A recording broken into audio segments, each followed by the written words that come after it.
This is Chapter 5, Workforce Planning.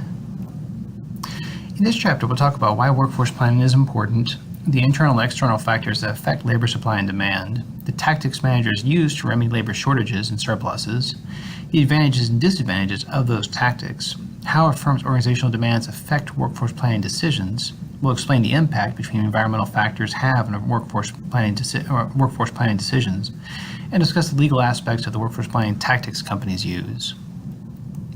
In this chapter, we're still talking about work design and workforce planning.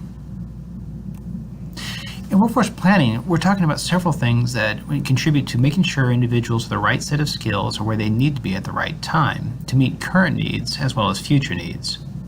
In this chapter, we'll talk about labor demand, the number of types of employees a company needs, labor supply, the current or potential employees that are out there to perform jobs, labor shortage, where our demand for employees exceeds the amount of available supply, and labor surplus, when the supply of labor is greater than the demand. Workforce planning, the framework for workforce planning is somewhat complicated. We think about the internal factors that lead to labor supply and demand, including turnover, movement, productivity, performance, and direction, as well as external factors, including the local labor market, the people who are available to be hired, economic conditions, and industry trends. And all those things contribute to the supply of labor as well as the demand for labor.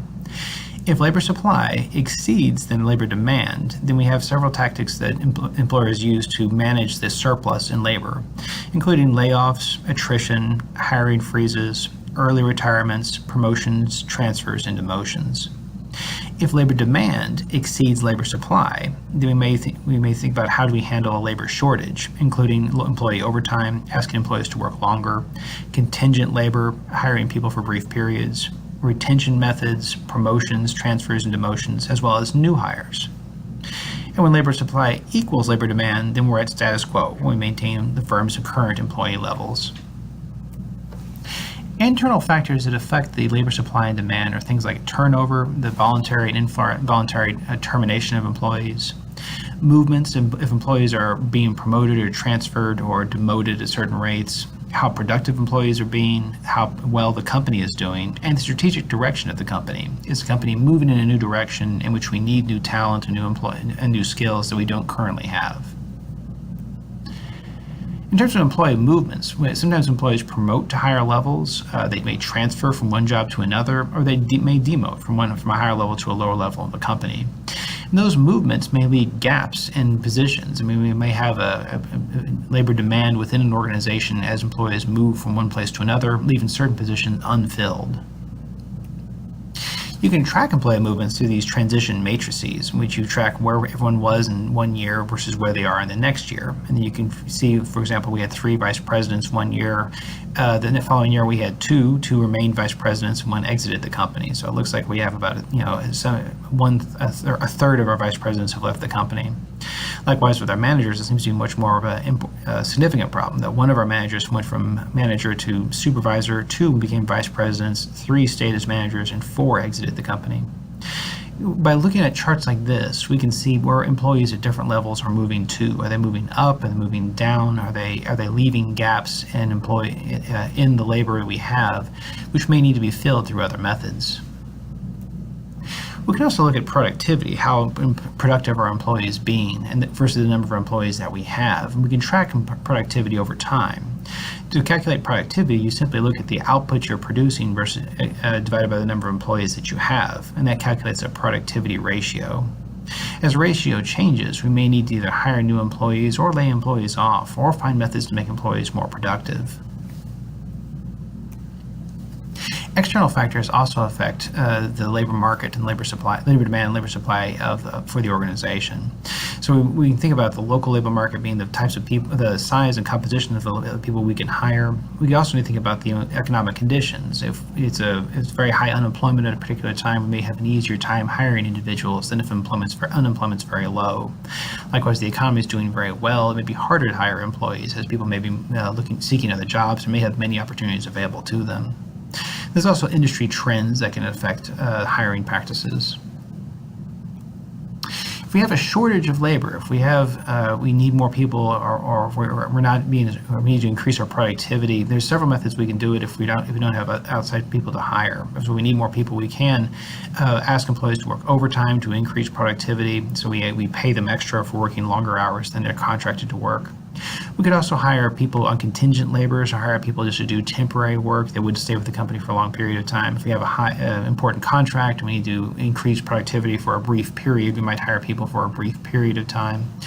Or we could outsource the work. We could hire another company to work that particular job for that particular task force, or to contribute to that task, again for a particular period of time.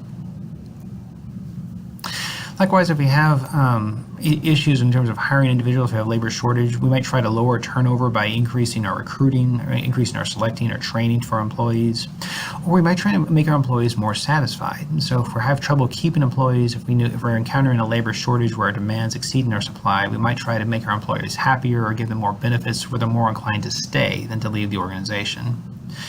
Likewise, if we have a labor shortage, we might try to move employees around by promoting them or moving them around within the organization to do different kinds of jobs. It's hard to see how demotions would contribute to that kind of solution, but promotions and transfers for sure would help us keep employees that we already have. Likewise, hiring more employees could help as well. On the other hand, if we have more employees than we need, and if we have a surplus of labor, then we may need to think about ways we can reduce the amount of individuals we have. And one that you see quite often is layoffs, quickly reducing the number of workers employed. Layoffs aren't about employees' performance, it's just about the needs of the company. And so if the company has more employees than they have demand, they may lay off large numbers of employees at a time. Layoffs have become very, very common. I'm sure you may have friends who have been laid off. It seems like we see layoffs happening quite often. Likewise, instead of laying people off, we may put on a hiring freeze, where when people leave, we don't hire anyone to replace that person. So we put a hiring freeze on so that we're not laying people off, but we're not letting anyone else into the doors in order to reduce our labor supply, or the people we have hired. We may also give people financial incentives to retire early, and so we're trying to reduce the amount of people we have on the workforce. In our company, we might offer incentives for people to leave. Those can be counterproductive if a number of people seek those out at once. And so if we have a lot of people who take advantage of that, then we can lose a lot of employees at the same time. So you have to be very cautious using early retirement package incentives. And similarly, we can demote people, or we can promote people, we can move people around to different parts of the organization when we're facing particular shortages.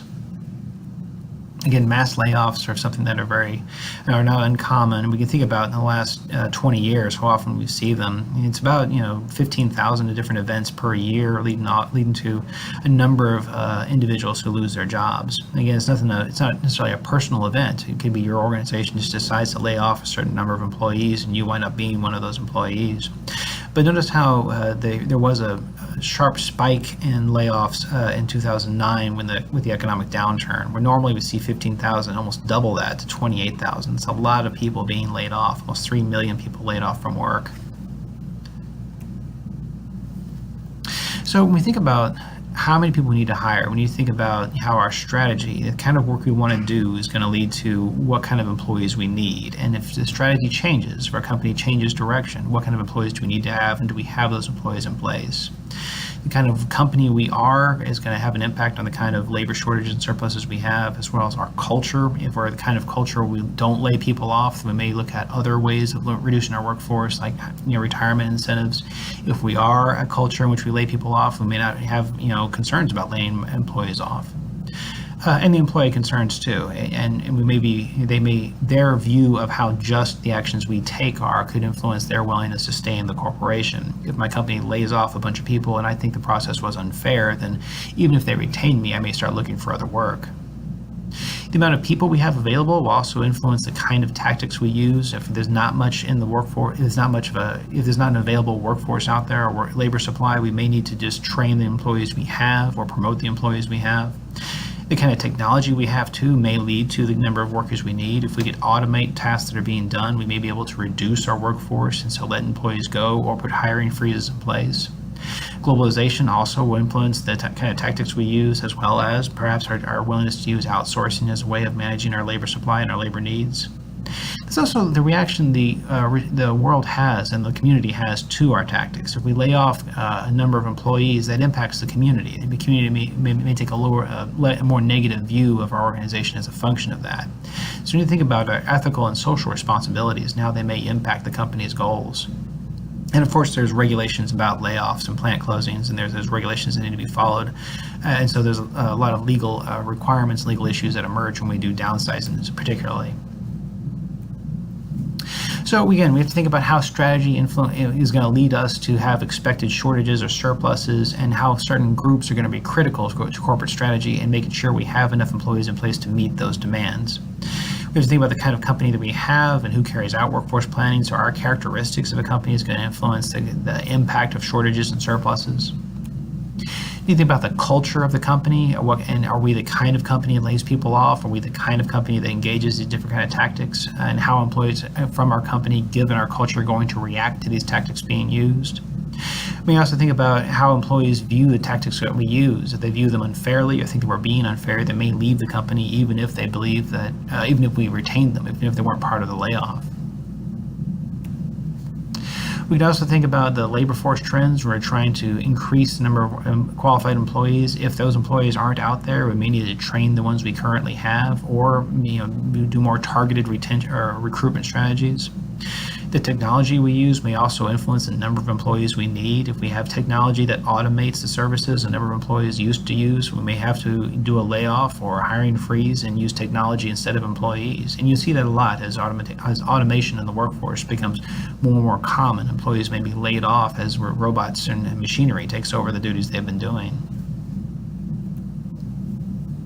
Globalization issues also, there may be different populations in the world that have knowledge, skills, and abilities that we need. So it may affect our recruitment or our willingness to use outsourcing to get those kinds of employees, as well as the ethics of the kind of work we're doing. The ethics of our need to be socially and ethically responsible will influence how we do layoffs, and may make us want to consider about how the community will react to the layoffs that we do, and maybe encourage corporations to provide assistance to individuals who are laid off to help them cope with the layoff or find new work. Again, there are regulations in place to make sure that if there's going to be a mass layoff, that employees, there are requirements that need to be met, and there are certain different regulatory issues that come into play when we're doing mass layoffs. It's also really important to keep in mind who is an employee versus who is an independent contractor, and there's different rules in place for laying off employees versus not renewing an independent contractor. So there's several complicated issues that come into play when we're considering who is an employee versus who is an independent contractor. So, for example, a worker is an employee when the business has the right to direct and control a worker. So if you get extensive instructions, for example, you'd be considered an employee as opposed to an independent contractor. Likewise, do you have a control over the business part of the work? The amount of financial control you have over the organization, but it also affect if you are an employee in the organization, or if you're an independent contractor. Likewise, how do people perceive their relationship? If you receive benefits, if you have written contracts, all that would may make you more likely to be considered an employee than an independent contractor. Again, the lines between employees and independent contractors is blurrier now than it used to be. As people work from home, as people work from different locations, as people work more on specific tasks than for companies long term, who is an employee and who is a contractor can become a very blurry issue, particularly as organizations become more diverse and and new jobs become more available. So it's an important issue to think about for employees, who is actually an employee of the organization versus who is considered legally an independent contractor. So again, in this chapter, we're still talking about work design, and in this chapter, we're talking about workforce planning.